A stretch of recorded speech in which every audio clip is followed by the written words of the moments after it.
se celebra o 8 de marzo? Pois unha muller traballadora, que antes fomos moi traballadoras todas por un igual. Agora pois xa ten un pouquiño de diferencia a muller que lle fan un homenaje. Que che parece que se celebre o 8 de marzo a muller traballadora? Pois me parece ben, debía celebrarse algunha vez máis. Antigamente traballaba a muller no campo e chegaba a casa e facía a comida, lavaba a roupa, aos mediodías ao millor pois os homens traballaban, parece que máis duro, máis fuerte. Entonces as mulleres íbamos lavar a roupa, pero á mau, non había lavadoras. E poñíamola a secar e cosíamos e había que coser. E o home normalmente paraban e descansaban unha siesta.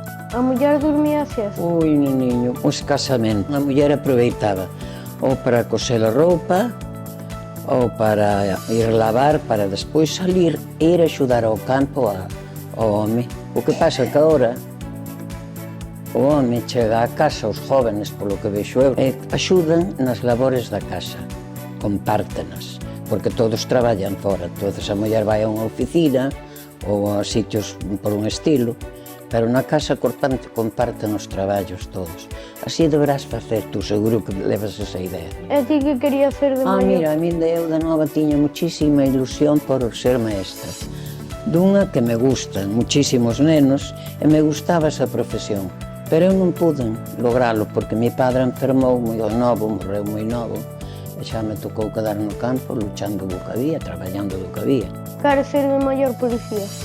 Moi bien, tú has de ser o que che guste. Cada un pode facer o que queira. Non creo que haiba traballo de home nin de muller. Se nunha oficina teñen o mismo traballo, que che parece a ti? Deben cobrar o mismo ou menos as mulleres que os homes? O mismo. Ves, claro.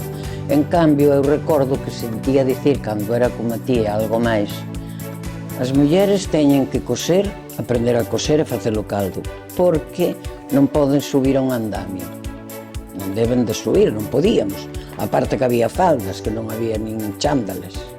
Pero agora sí que se pode, con toda a maquinaria que hai, eu vexo mulleres en todos os sitios, traballando. Todas merecen un homenaje, que lles daría a todas un homenaje. As de agora tamén o merecen, e as de antes polo que traballaron.